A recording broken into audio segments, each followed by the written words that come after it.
Hello friends, this is Panjwani again. Friends, पिछले video lecture में हमने देखा था कि यहाँ पे हमने अप्लाई और अप्लाइड का जो टेक्स्ट हमें यहाँ पे डिस्प्ले करना है, तो उसके लिए लॉजिक हमने लगा दिया था। एंड अब हम इस पर क्लिक करते हैं तो ये हमारा पेज ओपन हो रहा है, जॉब अंडरस्कोर डिटेल वाला। एंड यहाँ पे हमारे पास आईडी आ रही है, ठीक है, जो भी इस पार्टिकुलर जॉब का आईडी है वो आईडी हमें यहाँ पे मिल रहा है। ओके, तो इस आईडी के बेसिस पे हम वहाँ पे सारा डेटा गेट करेंगे, जॉब का डिटेल डिस्प्ले करेंगे। ओके, तो ऑलरेडी फंक्शन तो मैं बना चुका था।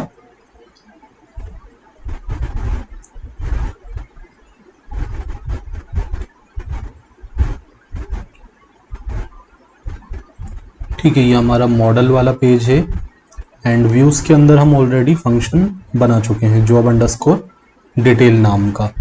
ओके, तो जॉब मॉडल से डेटा हमने गेट किया, इसके अंदर रिसीव कर लिया एंड इसको पास कर दिया with the help of dictionary. Okay, and अब इस पेज पे जाते हैं तो सॉरी जॉब अंडरस्कोर डिटेल वाले पेज पे जाते हैं तो अभी इस पेज पे कुछ नहीं है, इसीलिए यहाँ पे क्लिक करने से ये ब्लैंक आ रहा है। अब यहाँ पे हमें डिज़ाइन करना है, डिज़ाइन को थोड़ा सा अच्छा करने की कोशिश करेंगे। मैंने जो डेमो वीडियो डाला था उसमें हालांकि इतना ज़्यादा अच्छा डिज़ाइन मैंने नहीं किया था, तो ट्राई करते हैं थोड़ा सा बेटर डिज़ाइन। ओके, एंड अब मैं किसी पेज को कॉपी करके वहाँ पे पेस्ट कर देता हूँ। तो मैं यूज़र अंडरस्कोर लेटेस्ट जॉब्स वाले पेज को मैंने कॉपी कर लिया, क्योंकि ये भी यूज़र का पेज है एंड जॉब अंडरस्कोर डिटेल भी हमें किसे दिखाना है, यूज़र को दिखाना है, स्टूडेंट यूज़र को। तो यहाँ पे हम मार्की को एज इट इज रखते हैं एंड उसके बाद ये जो टेबल हमने बनाया है, इस पूरे टेबल को हम यहाँ से हटा देते हैं। ठीक है, मैंने कंटेनर को रखा, मार्की को रखा एंड मार्की के अंदर जो टेक्स्ट है वो मैं चेंज कर देता हूँ। यहाँ मैं लिख देता हूँ जॉब डिटेल्स। ठीक है, जॉब डिटेल्स।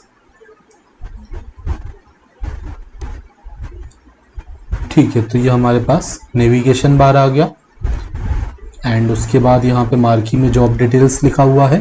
अब कंटेनर के अंदर हमें रो कॉलम का यूज़ करते हुए एक डिज़ाइन बना देते हैं। तो कंटेनर में सबसे पहले तो मैं ठीक है कंटेनर को पहले एज इट इज रखते हैं एंड इसके अंदर हम एक और डिवीज़न क्रिएट करते हैं, इसमें क्लास यूज़ कर लेते हैं रो। तो मैंने एक रो बना दिया एंड रो के अंदर मैं 2 कॉलम्स बना दूंगा। तो मैंने लिखा डिव एंड मुझे कॉलम्स बनाने तो मैंने क्लास यूज़ कर लिया कॉलम मीडियम 4। ओके, एंड इसके अंदर मैं सबसे पहले तो जो जॉब का लोगो है, मतलब जो कंपनी का लोगो होगा, वो डिस्प्ले करना चाहता हूँ। तो मैंने यहाँ पे IMG टैग को यूज़ किया, IMG SRC एंड उसके बाद यहाँ पे 2 बार कर्ली ब्रैकेट्स का यूज़ कर लिया, job dot image dot URL। ठीक है, मॉडल्स में एक बार देख लेते हैं, हमने नाम क्या दिया था, इमेज दिया था। इमेज के अंदर क्या होगा, जो कंपनी का लोगो रहेगा वो आएगा। तो इसको एक बार रिफ्रेश करते हैं। ठीक है, ये लोगो है, हमने एक्चुअली मेरे पास कोई इमेज नहीं था तो मैंने ये डाल दिया था। ठीक है, okay, but this is a logo. ठीक है, एक इमेज है जिसमें कुछ टेक्स्ट लिखा हुआ है, बट आप उसकी जगह कोई लोगो भी यूज़ कर सकते हैं। एंड उसके बाद हम क्या करते हैं, इस पेज को अभी मैं यहाँ से हटा देता हूँ एंड इसका कुछ हाइट और विड्थ दे देते हैं ताकि थोड़ा सा स्मॉल साइज का वो आ जाए। तो विड्थ मैंने इसका कर दिया 300 पिक्सल एंड हाइट में दे देता हूँ 200 पिक्सल।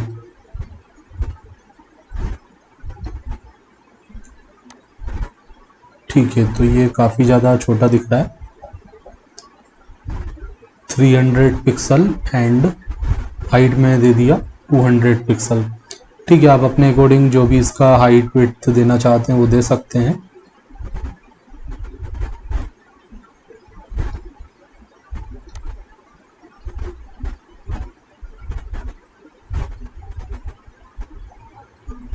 उसके बाद मैं कंपनी का दूसरा डिटेल देना चाहता हूं, तो मैं एक और कॉलम क्रिएट कर लेता हूं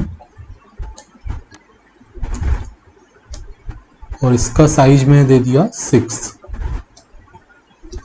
एंड सबसे पहले तो हम यहाँ पे जॉब का टाइटल दिखा देंगे।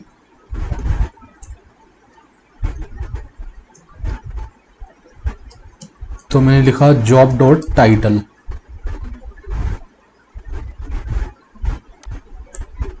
ठीक है, तो ये जॉब का टाइटल आ गया।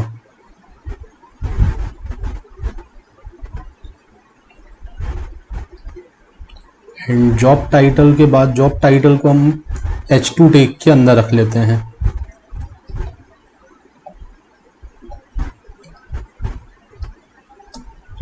एंड उसके बाद पैराग्राफ के अंदर में डिस्प्ले कर देता हूं कंपनी का नाम। ठीक है, तो कंपनी का नाम हमें मिलेगा जॉब डॉट रिक्रूटर से। ठीक है, क्योंकि कंपनी का नाम हम रिक्रूटर मॉडल से लेंगे। ठीक है, तो मैंने जॉब के थ्रू एक्सेस किया रिक्रूटर को एंड रिक्रूटर से हम एक्सेस कर लेंगे कंपनी का नाम।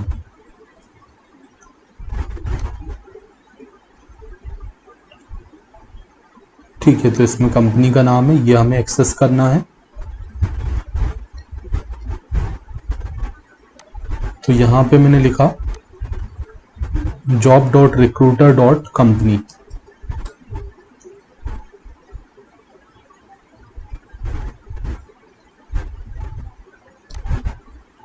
ठीक है, एंड इसके बाद हम यहाँ पे एक हाइपर लिंक बना देंगे कि अदर जॉब्स, जो सारे जॉब्स है वहाँ पे अगर आपको रीडायरेक्ट करना है तो वहाँ भी आप रीडायरेक्ट कर सकते हो।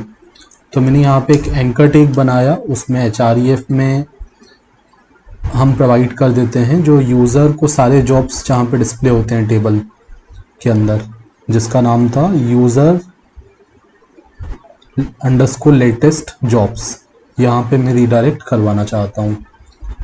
तो यहाँ पे मैंने कर्ली ब्रैकेट परसेंटेज एंड उसके बाद लिखा URL और URL में लिख दिया user underscore latest jobs dot sorry. ठीक है, इतना लिखा एंड उसके बाद परसेंटेज कर्ली ब्रैकेट एंड इस एंकर टैग को मैं क्लोज कर देता हूं और यहाँ पे मैं लिख देता हूं, ब्रैकेट लगा के मैंने यहाँ पे लिख दिया व्यू ऑल जॉब्स। ठीक है, तो एक बार इसको रिफ्रेश करते हैं तो ये इस तरीके से आ गया। इसको अगर मैं कुछ इटैलिक फॉर्म में दिखाना चाहता हूं तो यहाँ पे मैं EM या फिर आई टैग का यूज़ कर सकता हूं। तो EM का यूज़ कर लिया, एम्फेसिस होता है इसका मतलब, ये इटैलिक का वर्क करता है, जो टेक्स्ट है वो इटैलिक फॉर्म में आ जाएगा।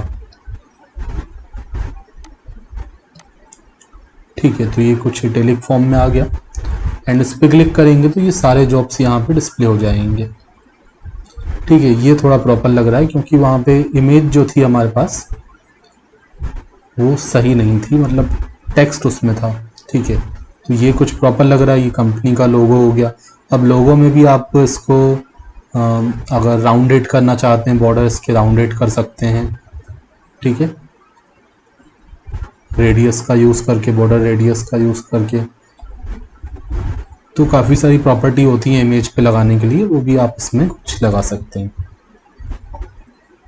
ओके, एंड उसके बाद हम यहाँ पे एंटर करते हैं और उसके बाद हमें डिस्प्ले करना है कि लोकेशन क्या है कंपनी का एंड कब ये पोस्ट किया गया है। तो यहाँ भी मुझे एक एंकर टैग बनाना है, तो मैंने एंकर टैग HREF लिखा एंड यहाँ पे कर्ली ब्रैकेट परसेंटेज, या फिर इसमें कुछ मुझे लिंक देने की ज़रूरत नहीं है, यहाँ पे मैंने हैश लगा दिया। ओके, अब यहाँ पे मैं सबसे पहले डिस्प्ले करना चाहता हूँ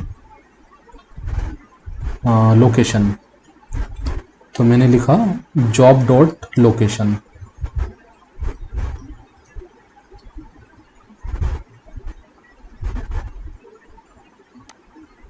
ठीक है, तो ये इस तरीके से लोकेशन आ गया। अब इस पर क्लिक करने से आप कहीं मैप वगैरह डिस्प्ले कर सकते हैं, अगर चाहते हैं कोई मैप वगैरह डिस्प्ले करना है जो लोकेशन है उसका, तो यहाँ पे आप उसका लिंक वगैरह दे सकते हैं। बट अभी मैंने हैश लगा दिया, मतलब कुछ भी इस पर क्लिक करने से कहीं रीडायरेक्ट नहीं होगा, इसी पेज पे रहेगा। आप चाहें तो नॉर्मल टेक्स्ट के फॉर्म में रख सकते हैं, पैराग्राफ के फॉर्म में, बट मैंने इसको एंकर टैग के फॉर्म में रखा है एंड एंकर टैग के अंदर रखा है। और यहाँ पे मैं एक आइकॉन भी यूज़ कर लेता हूँ फॉन्ट ऑसम का, तो मैंने आई टैग का यूज़ कर लिया एंड यहाँ पे मैं क्लास प्रोवाइड कर दूंगा फॉन्ट ऑसम की। तो मैंने फॉन्ट ऑसम की यहाँ पे क्लास दे दी FA माइनस कैलेंडर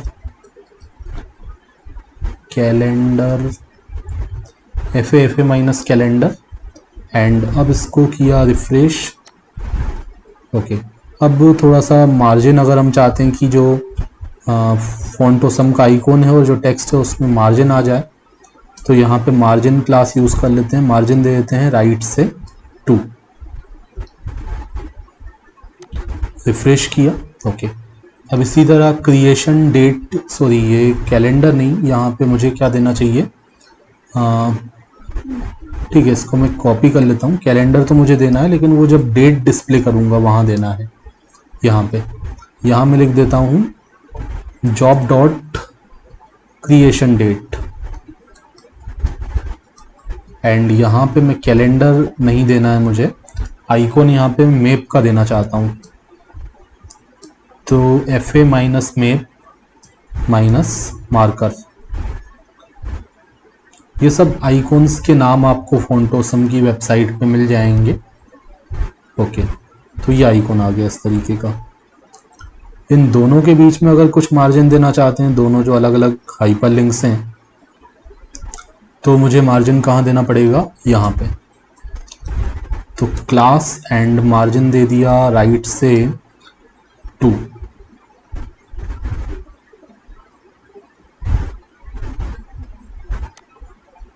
ठीक है, तो इन दोनों के बीच में भी थोड़ा सा स्पेस आ गया एंड उसके बाद एक ब्रेक लगा देते हैं BR एंड अब मैं सैलरी डिस्प्ले करना चाहता हूं, तो यहाँ पे मैंने स्ट्रॉन्ग टैग का यूज़ कर लिया ताकि बोल्ड फॉर्म में मुझे दिखाना है। उसके बाद इसके अंदर मैंने आइकॉन का यूज़ कर लिया, आई टैग का यूज़ किया एंड फॉन्ट ऑसम का यहाँ पे ही मैं आइकॉन यूज़ कर लूँगा। तो आइकॉन का नाम मैंने दे दिया FA माइनस मनी। ठीक है, यहाँ पे भी हम मार्जिन दे देते हैं राइट से 2। तो आप देखो एक आइकॉन हमें मिलेगा। ठीक है, ये इस तरीके से आइकॉन आ गया। थोड़ा नीचे करना है अगर इसको, तो टॉप से मार्जिन देना पड़ेगा, तो मार्जिन दे दिया टॉप से 2 या फिर 2 दे दिया। ठीक है, तो ये थोड़ा सा नीचे आ गया। ब्रेक तो हमने लगाया था नेक्स्ट लाइन में जाने के लिए, बट कुछ मार्जिन चाहिए था तो मार्जिन टॉप से मैंने दे दिया 2। ओके, एंड उसके बाद मैं यहाँ पे एक और आइकॉन दिखाना चाहता हूँ, या फिर पहले मैं यहाँ पे सैलरी को प्रिंट करवाना चाहता हूँ कि कितना सैलरी है। तो मैंने लिखा जॉब डॉट सैलरी, कॉलम का नाम था सैलरी रिफ्रेश किया तो आप देखो इस तरीके से ये सैलरी आ गया। एंड एक और फोंटोसम का आइकॉन लगा देते हैं ताकि एक रुपीस का सिंबल हम डिस्प्ले कर पाएँ। ठीक है, बट यहाँ पे मुझे ठीक है, इसको चेंज करता हूँ। सबसे पहले मनी की जगह यहाँ पे क्या लिख दिया, INR, इंडियन रुपी। तो ये इंडियन रुपी का आइकॉन आ गया और ये 2 बार, अरे ये इतनी बार क्यों आ गया, लगता है कोई टैग हमने क्लोज नहीं किया। ओके, इसको हम क्लोज कर देते हैं।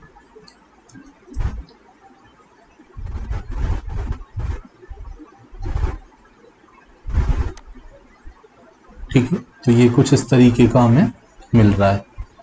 एंड उसके बाद हम एक बटन डिस्प्ले करेंगे।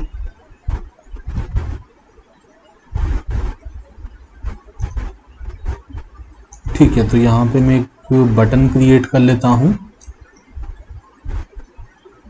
Input type equal to button, या फिर मैं बटन टैग का यूज़ कर लेता हूँ।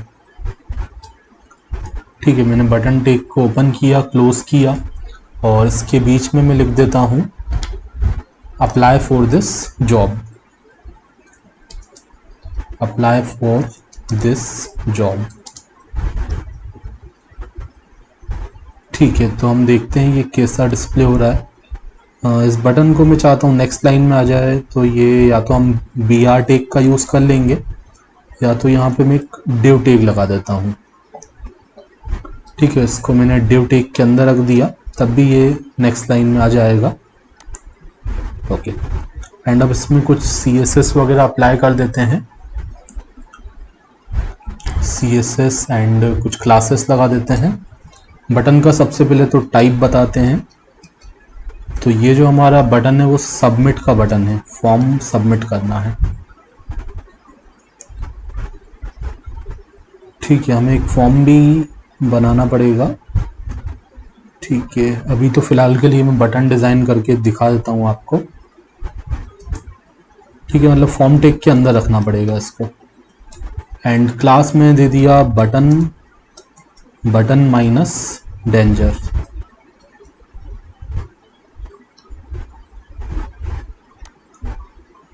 ठीक है, तो ये कुछ इस तरीके का आ गया। एंड इसमें भी अगर हम कुछ मार्जिन देना चाहते हैं तो मार्जिन यहाँ पे भी दे सकते हैं। तो यहाँ पे मैंने क्लास यूज़ कर लिया एंड मार्जिन दे दिया टॉप से 4।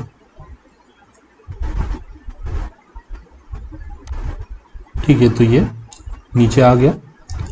थोड़ा सा इसका साइज वगैरह बढ़ाना है, हमें इंक्रीज करना है, तो मैं CSS अप्लाई कर देता हूँ।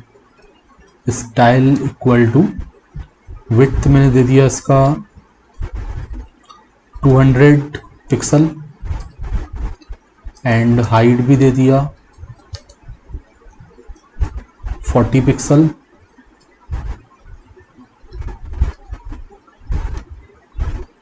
ठीक है, तो इसका विड्थ और हाइट चेंज हो गया।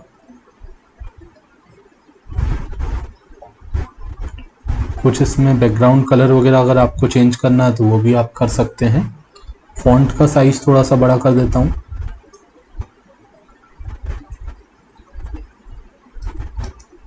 फॉन्ट माइनस साइज कॉलन कितना कर दें, फॉन्ट का साइज मैंने कर दिया 20 पिक्सल।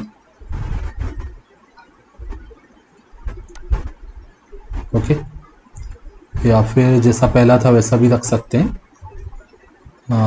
ऐसा भी ठीक था। ठीक है, ऐसा ही रखता हूँ मैं इसको। एंड उसके बाद जॉब का डिस्क्रिप्शन वगैरह हमें दिखाना है। तो ये हमारा सेकंड कॉलम यहाँ पे एंड हो रहा है, एंड उसके बाद ये हमारा रो एंड हो रहा है। तो इस रो के एंड होने के बाद इसी कंटेनर के अंदर हम बाकी चीज़ें डिस्प्ले कर देते हैं। मतलब ये रो एंड होने के बाद तो मैं एक नया डिवीज़न क्रिएट कर लेता हूँ, div टैग, एंड इसके अंदर मैं H4 टैग का यूज़ कर लेता हूँ। एंड यहाँ पे मैंने लिखा ओवरव्यू, कंपनी ओवरव्यू। ठीक है, जिसमें हमें डिस्क्रिप्शन को डिस्प्ले करना है, जो कंपनी का डिस्क्रिप्शन है।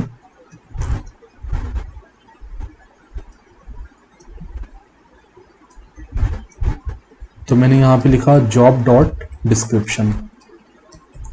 ठीक है, डिस्क्रिप्शन मतलब क्या था कि कंपनी का जो भी ओवरव्यू होगा वो हमें इसमें रखना है। तो ये कुछ इस तरीके का आ गया। यहाँ पे आप चाहें तो कुछ मार्जिन वगैरह दे सकते हैं ऊपर से। तो मैंने क्लास लगा दिया एंड मार्जिन दे दिया टॉप से 3।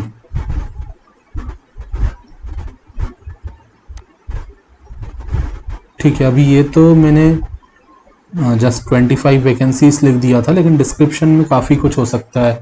10 लाइन भी हो सकती हैं, 2 लाइन भी हो सकती हैं, 3 लाइन भी हो सकती हैं। अभी फ़िलहाल के लिए मैंने जस्ट यहाँ पे टेक्स्ट लिख दिया था।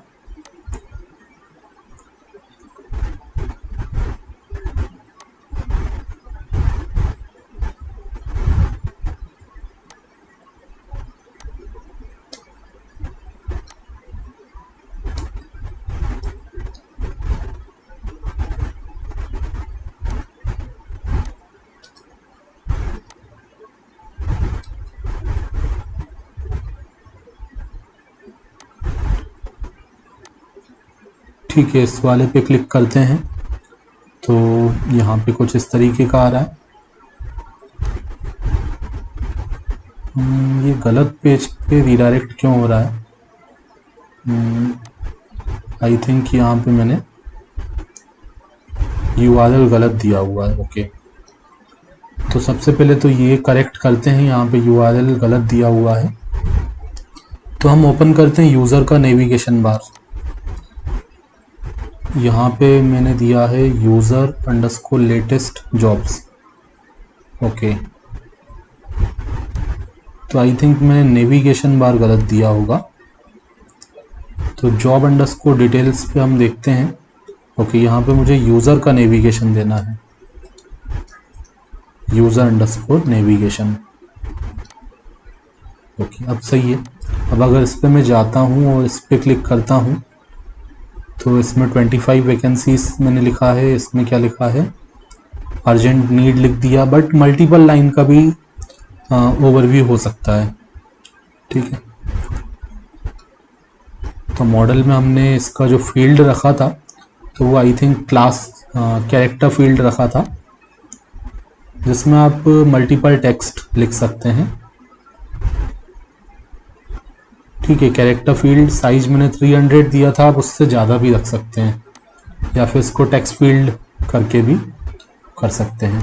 ओके, तो ये हो गया ओवरव्यू। ओवरव्यू के बाद हम डिस्प्ले करते हैं। ठीक है, ओवरव्यू जो दिया है उसमें मल्टीपल लाइंस हो सकती हैं। अभी फ़िलहाल के लिए मेरे पास डेटाबेस में एक ही लाइन थी वहाँ पे। तो इसी तरह मैं H4 और पैराग्राफ टेक का यूज़ करते हुए बाकी की डिटेल डिस्प्ले कर देता हूँ। जैसे कि मुझे एक्सपीरियंस को डिस्प्ले करना है एंड उसके बाद स्किल्स कौन कौन सी रिक्वायरमेंट है एंड स्टार्ट डेट कौन सी अप्लाई करने की, एंड डेट क्या है, तो ये सब मुझे डिस्प्ले करना है। तो ओवरव्यू के बाद मैं डिस्प्ले कर देता हूँ एक्सपीरियंस कितना आपको रिक्वायर्ड है। तो यहाँ पे लिखा रिक्वायर्ड एक्सपीरियंस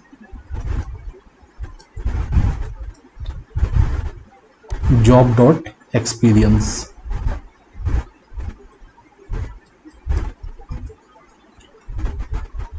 ठीक है, मॉडल्स में एक बार चेक करते हैं। ओके, एक्सपीरियंस, इसमें कैरेक्टर फील्ड मैंने दिया है।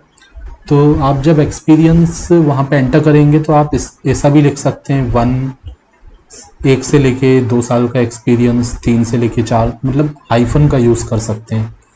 1-2, 3-4 इस तरीके से। ठीक है, या फिर अकेला आपको 2 देना है कि 2 साल का ही एक्सपीरियंस चाहिए तो आप अकेला 2 लिख सकते हैं। तो वहाँ पे कैरेक्टर फील्ड है, आप कोई हाइफन वगैरह इस तरीके का भी यूज़ कर सकते हैं।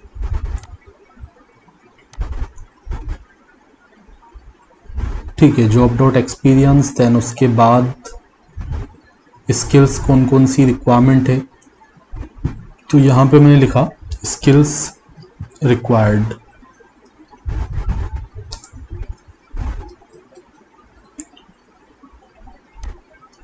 ठीक है, स्किल या स्किल्स रिक्वायर्ड, तो जॉब डॉट स्किल्स। मतलब क्या क्या आपको आना चाहिए अप्लाई करने के लिए, किस किस में आपको नॉलेज होना चाहिए, किस किस सब्जेक्ट का स्किल होना चाहिए। एंड उसके बाद स्टार्ट डेट क्या है अप्लाई करने का, start date for applying.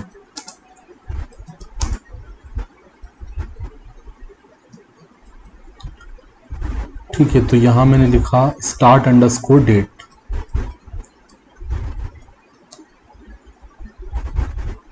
And उसके बाद आ जाएगा हमारा एंड डेट, मतलब लास्ट डेट कब है अप्लाई करने का। तो यहाँ मैं लिख देता हूँ last date of for applying. And यहाँ मैं प्रिंट कर देता हूँ। मॉडल्स में देख लेता हूँ, कॉलम का नाम मैंने दिया था स्टार्ट डेट और and date.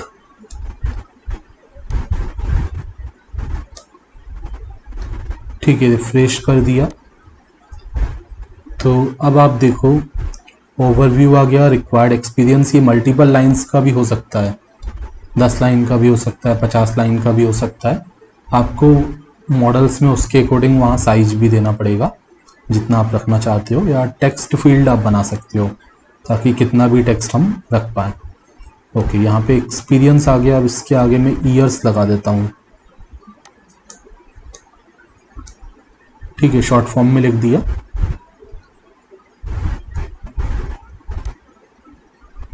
To years. Skills required, start date for applying, last date for applying. Okay, skills ज़्यादा भी हो सकती हैं। ठीक है, ये जो मैंने लिखा है इसका टेक्स्ट भी ज़्यादा हो सकता है, कम। तो इसीलिए यहाँ पे स्पेस मैंने देके रखा है ताकि अगर बड़ा टाइटल हो तो वो भी इजीली हम यहाँ पे दिखा पाएँ। ठीक है, तो ये डिज़ाइन हमारा एक बेसिक डिज़ाइन तो तैयार हो गया।